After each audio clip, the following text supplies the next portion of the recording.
Depuis 2011, la plateforme BDI du laboratoire Gypsalab possède un articulographe électromagnétique 3D, le système WAVE, développé par la société NDI. L'articulographe permet d'enregistrer en temps réel, à une fréquence maximum de 400 Hz, le déplacement de 16 capteurs au maximum.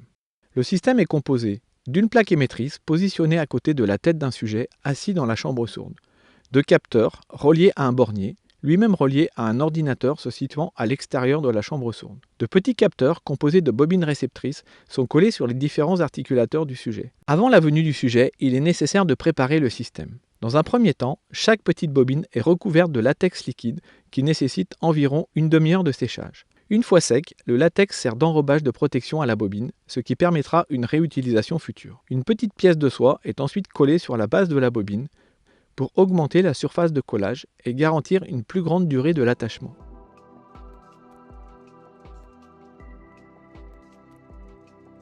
Chaque bobine est ensuite connectée sur des borniers à l'aide d'un tournevis de précision. L'installation est maintenant terminée et les bobines sont rangées dans l'ordre de collage. Le matériel est prêt à être utilisé. Préalablement à l'étude, le sujet aura signé un formulaire de consentement. La première étape consiste à coller les bobines de la langue. Pour cela, il est nécessaire de sécher la langue pour éliminer un maximum de salive. Cette étape est réalisée en deux temps.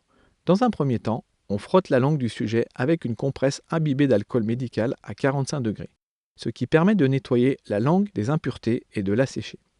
Ensuite, on maintient la langue au sec à l'aide d'un coton de dentiste jusqu'au collage de la bobine.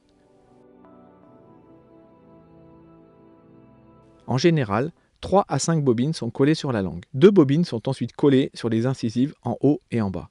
Et 2 bobines sont collées sur les lèvres inférieures et supérieures.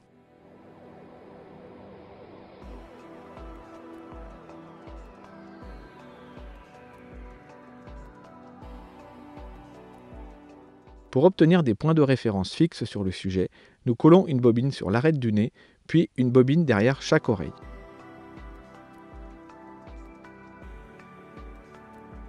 Une fois la dizaine de bobines collées, nous réglons la position de la plaque émettrice par rapport à la tête du sujet, celle-ci étant maintenue à l'aide d'un casque fixé solidement sur le dossier d'une chaise.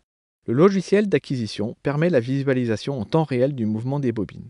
Plusieurs angles de vue sont possibles afin de vérifier la position de la tête du sujet à l'intérieur du champ magnétique. La visualisation dans le plan sagittal est utilisée ici sur cet exemple où l'on voit un sujet prononcer quelques phrases avant l'enregistrement du véritable corpus afin de procéder au dernier réglage audio. Juste un peu de position, je commence quand de parler de